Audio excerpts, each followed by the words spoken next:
So in this video, I'm going to show you guys how to create a rib in Fusion 360.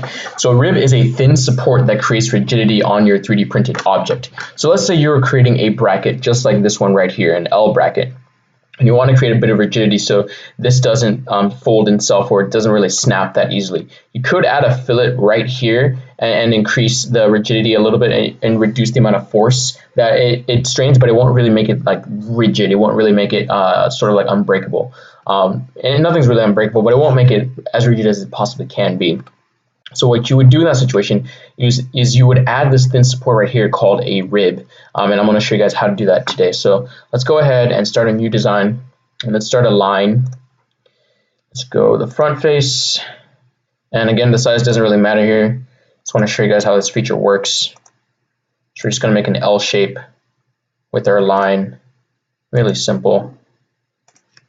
All right, looking good, and then we're gonna hit the E key and extrude it. So let's say this is about 2 inches. Okay, looks pretty good so far. So now we're going to add a rib right here on this section. So I'm going to go ahead and create a line again, and this time I'm going to select this face right there. And I'm going to start up here and go down.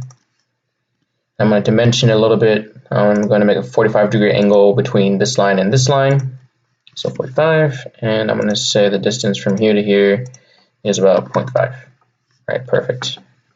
Now it's fully dimensioned. All right, so now we have essentially created the sketch for our rib that we're going to be using to extrude it. So when you want to make a rib, you really just need a single line. You don't need like a triangle. You can extrude with, you can do the same thing with a triangle. Like let's say we were to create a triangle instead of just a single line, you could extrude that out to a certain length. But that takes obviously a lot more mouse clicks and a lot more time. With the rib, you just need the one line and then it'll do the rest for you after you go ahead and go into the rib feature and you click the line. So now as you can see, it creates this sort of weird, triangle that's coming out on both sides, and we don't really want that. So we're gonna go in here. So we can actually go ahead into the symmetric option and it'll extrude in both directions, but that's not what we really want. We want it to go into one direction, and you want to make sure that it's flipped in the right direction. As you see, it's in one direction, so now it's only going in this direction or in that direction, and it's going basically along the geometry shape of the sketch of the profile that it's along. So because it's along this L profile, it's going to make a rib that goes in contact with this L profile. But when it goes out here, it's in contact with basically all of this space. So basically this line is kind of just like undefined. We can specify the thickness of that accordingly. Yeah, as you can see, yeah, it extends all the way out. We don't really want that. We just want to go in here. So, and another thing to note about ribs, you want to make sure it's flipped in the right direction. So if you flip it like this, it's going to come out really weird. So if it comes out like that at first, because sometimes it does that, you just want to make sure you go ahead and flip the direction and it'll come out just right. So let's actually make this about 0.4. Click OK.